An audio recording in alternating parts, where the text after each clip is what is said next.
नमस्कार दोस्तों। कंचनजंगा ट्रेन दुर्घटना के बाद से रेलवे बोर्ड मालगाड़ी के लोको पायलट पर हादसे का दोष मढ़ रहा है।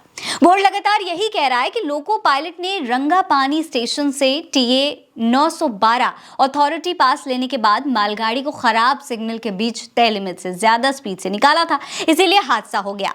लेकिन अब इस मामले पर एक नया खुलासा हुआ है दोस्तों, जिसके बाद से रेलवे बोर्ड पर भी सवाल उठने लगे हैं। दरअसल दोस्तों, दैनिक भास्कर की एक रिपोर्ट के मुताबिक इस पर ऑल इंडियन रनिंग लोको स्टाफ एसोसिएशन के उपाध्यक्ष एस ठाकुर ने बताया है कि उस मालगाड़ी का लोको पायलट 4 रातों से सोया ही नहीं था, जबकि नियम यह है कि लगातार 2 रातों से ज्यादा कोई ड्यूटी नहीं कर सकता है। तो फिर सवाल यह उठता है कि उस लोको पायलट से 4 दिन तक ड्यूटी क्यों ली जा रही थी? क्या रेलवे के पास लोको पायलट्स का अकाल पड़ गया है, जो एक ही इंसान से 4-4 दिन तक ड्यूटी करवाई जा रही है?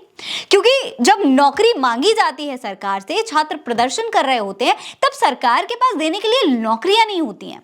लाखों छात्र आवेदन करते हैं, लेकिन भर्तियां निकलती हैं गिनती की 5 से 10 हजार। इससे दोस्तों पता ये चलता है कि रेलवे कर्मचारियों पर काम का ज्यादा भार है, रेलवे में कर्मचारियों की कमी है और रेलवे में नई भर्तियां नहीं हो रही हैं।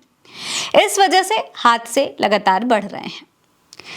इसीलिए जिस तरीके से रेलवे बोर्ड लोको पायलट पर दोष मढ़ रहा है, वो वाकई में सभी को हैरान कर रहा है। आपको बता दें, ऑल इंडिया रनिंग लोको स्टाफ एसोसिएशन ने यह भी बताया है कि सिग्नल फेल होने पर जिस वैकल्पिक फॉर्म टीए 912 के जरिए ट्रेनें लाई जाती हैं, उससे जुड़ा नियम यह भी है कि जब तक आगे वाली ट्रेन अगला स्टेशन पार न कर जाए, तब तक दूसरी ट्रेन को पिछले स्टेशन से आगे नहीं बढ़ने दिया जाता है।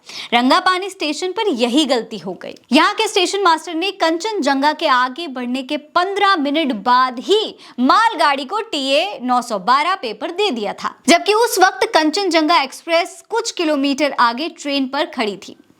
स्टेशन मास्टर की इस गलती की भी जांच होनी चाहिए, ऐसा मांग किया जा रहा है। उन्होंने ये भी कहा है दोस्तों कि जिस लोको पायलट पर हादसे का दोष मढ़ा जा रहा है, वो लगातार 4 रातों से सोया नहीं था, जबकि नियम अधिकतम लगातार 2 रातों तक ड्यूटी का ही है। सिग्नल खराब होने की स्थिति में लोको पायलट को गाड़ी कैसे चलानी है, इसकी पर्याप्त ट्रेनिंग नॉर्थ ईस्ट जोन के लोको स्टाफ को आज तक नहीं दी गई है, यह भी दावा किया जाता है। यानी कि लाखों लोगों की जान को ऐसे ही खतरे में डाल दिया गया, खिलवाड़ किया गया लाखों लोगों की जान के साथ। दोस्तों, ठाकुर ने आगे ये भी कहा कि लोको पायलट को दोषी बताने की परंपरा पुरानी है।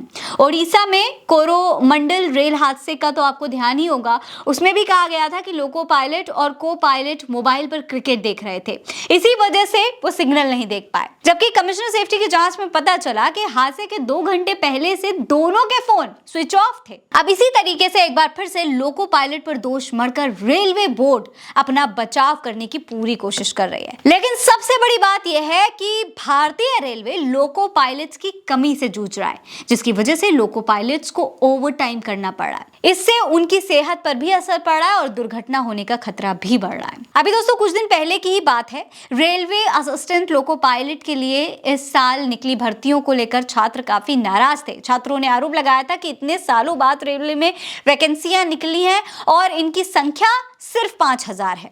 गुस्साए छात्रों ने इसके खिलाफ प्रदर्शन भी किया था।